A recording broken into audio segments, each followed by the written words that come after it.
president has revealed his new plan to take action and address the rising cost of living for Americans. A new relief bill has been proposed that would provide eligible seniors with a $200 stimulus check. Now, while pointing to robust June jobs and numbers, falling gas prices, Joe Biden announced today that his economic program is working. During a White House event, Biden said, "Today, the Labor Department reported that we added 372,000 jobs last month. Here's why it's important. Our private sector has now recovered all the jobs lost during the crisis." Now, Friday's job report eased fears that the U.S. recession was imminent, though some economists cautioned that low unemployment and wage gains would not help tame sky-high inflation, even as Biden touted the strong job numbers. Polls have showed his popularity has been sharply diminished due to factors like rising costs and crime rates. Now, Biden has told reporters, prices are too high, families are facing a cost of living crunch, and today's economic news confirms that the fact that my economic plan is moving this country in a better direction. The unemployment rate is near a record low of 3.6%.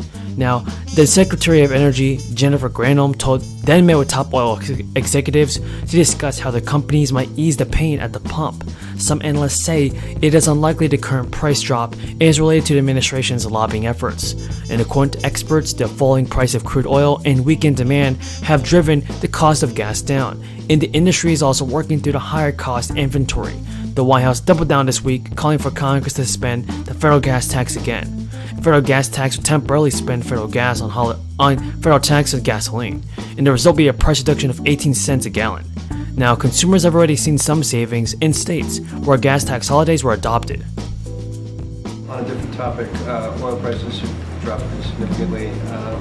Pump had started to fall as well. Do you believe that the drop is durable? Do you believe that this is sustainable, that we've turned a corner, or should Americans expect that it might pop back up again? So what we believe is the lower gas prices that we're seeing, the prices starting to come down is a good thing, right? It's a cool down, if you will. But we believe that more work still remains and that we need to do more work. The president believes that. Part of that is retailers need to pass on their lower costs to consumers. Wholesale gas prices are down by $1 per gallon. You've heard me talk about this over the past month, but retail gas prices have only come down by about 20 cents over the same period. So more work needs to be done. I've heard this phrase, we can't sit on our laurels, if you will. We got to continue to do the work. And one of the things that the president will continue to call on is this gas holiday tax, this 90-day suspension on the federal gas tax, which we think is an easy thing to do. There are pieces of legislation right now in the House, in Congress. Social Security beneficiaries. Rising inflation also means more retirees will end up being taxed on their benefits, and when Congress introduced Social Security taxation in the 1980s, it set income thresholds and avoided indexing them for inflation.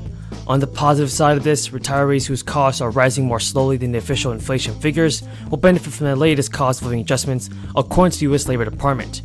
And Bernie Sanders and Peter DeFazio have introduced the Social Security Expansion Act, which would, among other measures, boost benefits, adopt the Consumer Price Index for the elderly, and subject all income above $250,000 to the Social Security payroll tax. However, Democratic Representative John Larson has also proposed a Social Security reform bill. His bill adopts the CPI index for the elderly as the basis of the annual COLA and applies the payroll tax to annual wages above $400,000. Experts say that Larson's bill includes more benefit improvements than the DeFazio-Sanders bill, but DeFazio-Sanders extends solvency for significantly longer than the John Larson bill. Now everybody, officials are warning Americans of a global food shortage. The Biden administration is working to address several issues that the American people are currently facing. During the crisis, Americans across the country got a little extra help from stimulus checks, but for most of us, it's been a while since one has hit our bank accounts. And Georgia's governor recently signed Bill 1302, which is a new law attempting to offset the rising cost of inflation by refunding some money back into the hands of taxpayers. We've seen inflation hit the South pretty hard as housing and rental prices in southern cities continue to skyrocket on an upward trend, leaving some wondering if it's time to relocate. And the amount you receive will all depend on the marital status, dependence, and how filed your taxes to begin with. The payouts begin at $250 and go up from there. Georgia residents who are single or filed separately can expect to receive a payment of $250, but if he files the head of household, the refund will be $375. And then married couples or anyone who filed joint taxes in 2020 and 2021 will receive a payment of $500.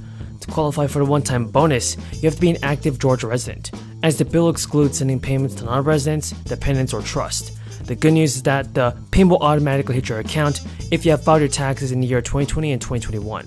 And according to a set of tax rebates, they're also going to be hitting bank accounts for people in New Mexico. Those who have filed taxes and choose direct deposit will send the rebate. We'll see the rebate checks beginning next week. Those who chose to have checks mailed can expect those to come throughout the month, and the round of payments due in July have income limits attached to them. Those who are single filers must have had an income of $75,000 or less on their 2020 tax return to qualify for a $250 rebate payment.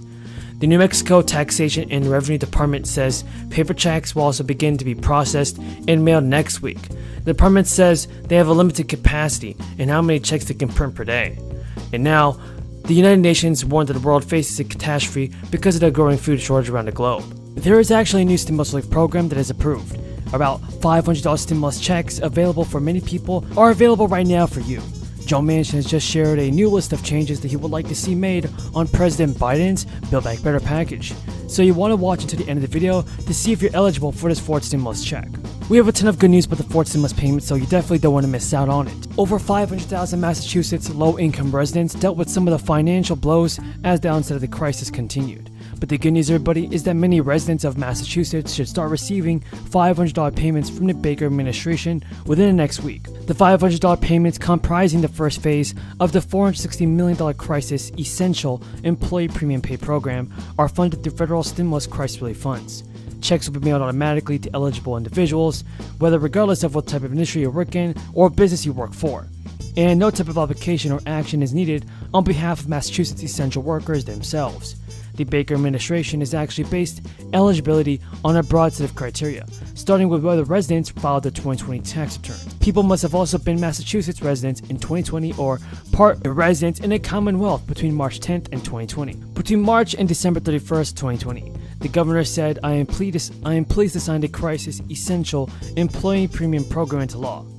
And our administration has worked quickly to design the parameters for the program with plans to efficiently begin distribution of these payments. This program will support these workers who served our communities, especially in the early days of the crisis.